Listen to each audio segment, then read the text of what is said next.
France de la précarité énergétique, fléau pour au moins 12 millions de personnes qui n'ont pas les moyens de se chauffer. Et cette seconde édition, lancée l'an dernier, entre autres par la Fondation Abbé Pierre, s'inscrit cette année dans un contexte de flambée des prix de l'énergie.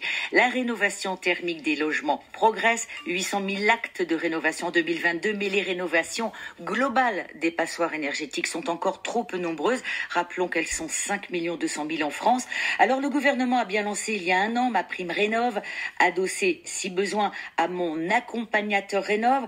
Le dispositif devrait permettre à tous les ménages d'être conseillés, accompagnés dans leur démarche, mais au bout d'un an, on le qualifie souvent d'usine à gaz. Claire Chaudière s'est rendue dans un espace conseil France Rénov' de région parisienne. La plupart sont passés par une ADIL, une agence locale d'information sur le logement, et ont laissé ensuite un message sur un répondeur ou une boîte mail, parfois angoissés, souvent dans le flou ou dans l'urgence. Les factures augmentent, on a encore des traces d'humidité. Au niveau des aides sur les pompes à chaleur, j'aimerais être un peu plus conseillé. Hugo Bach, conseiller France Rénov' pour le Val d'Oise, les rappelle. Une maison des années, ok. Au niveau des comptes, vous avez dit qu'ils sont aménagés, ils ont été isolés, d'accord. Donc nous, on peut vous proposer un accompagnement plus complet. Vous aurez le droit à peu près 15 000 € d'aide. Vous voyez, c'est très très long en fait.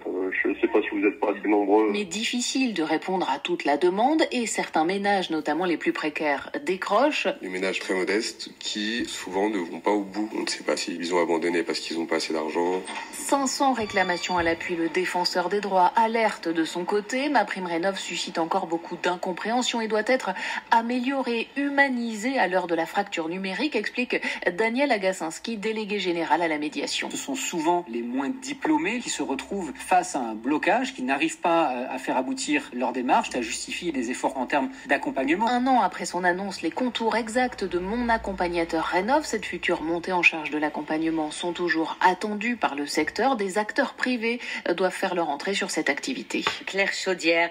Les Césars, ce sera sans lui. L'Académie a retiré hier soir Sofiane Benamou. De la